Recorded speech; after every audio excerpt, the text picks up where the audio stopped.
Party അധ്യക്ഷൻ അരവിന്ദ് കെജ്രിവാളിന്റെ സ്വന്തം സംസ്ഥാനമായ ഹരിയാനയിലേക്ക് വ്യാപിപ്പിക്കാനുള്ള ആം ആദ്മി പാർട്ടിയുടെ പദ്ധതി പാളുന്നു.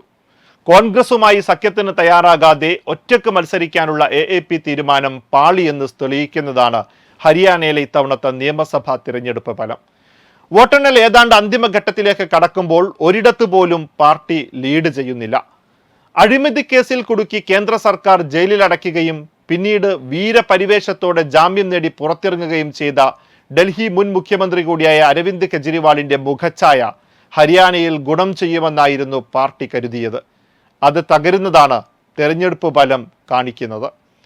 ഡൽഹി നിയമസഭാ തെരഞ്ഞെടുപ്പിന് മാസങ്ങൾ മാത്രം ബാക്കി നിൽക്കെയാണ് അയൽ സംസ്ഥാനമായ ഹരിയാനയിൽ AAP ഒരിടത്ത് പോലും വിജയം കാണാതെ പോകുന്നത്. ഹരിയാന ഫലം നേരിട്ട് സ്വാധീനിക്കില്ലെങ്കിലും ഡൽഹി തെരഞ്ഞെടുപ്പിൽ ഇത് ചർച്ചയാകുമെന്ന് ഉറപ്പാണ്.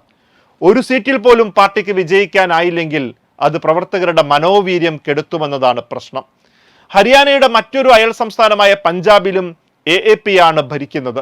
ഈ രണ്ട് സംസ്ഥാനങ്ങളിൽ ലഭിച്ച പിന്തുണ ഹരിയാനയിലും ആവർത്തിക്കുമെന്ന ആത്മവിശ്വാസമാണ് ഒറ്റയ്ക്ക് മത്സരിക്കാൻ AAPയെ പ്രേരിപ്പിച്ചതെന്ന് വേണം കരുതാൻ.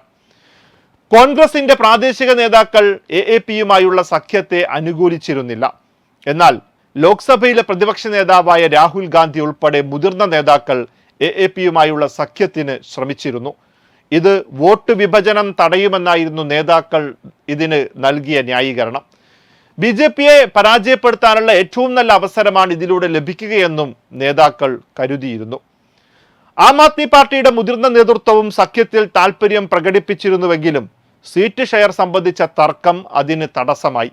ഹരിയാനയിലെ 90 നിയമസഭാ സീറ്റുകളിൽ 10 എണ്ണമെങ്കിലും നൽകണമെന്നായിരുന്നു AAPയുടെ ആവശ്യം. എന്നാൽ കോൺഗ്രസ് പരമാവധി വാഗ്ദാനം ചെയ്തത് 7 സീറ്റുകളായിരുന്നു.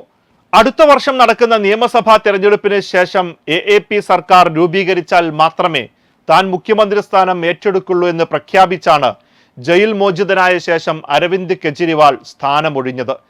കഴിഞ്ഞ മാസം സുപ്രീം കോടതി ജാമ്യം അനുവദിച്ച് 2 ദിവസത്തിന് ശേഷമായിരുന്നു കെജ്രിവാളിന്റെ രാജി. ഡൽഹി മദ്യനയ അഴിമതിയിൽ പങ്കുണ്ടെന്ന് ആരോപിച്ചാണ് AAP മേധാവിയെ എൻഫോഴ്സ്മെന്റ് ഡയറക്ടറേറ്റും തുടർന്ന് CBIയും അറസ്റ്റ് ചെയ്ത് ജയിലിലടച്ചത്. Waytonikah.com, the exclusive Muslim matrimonial site.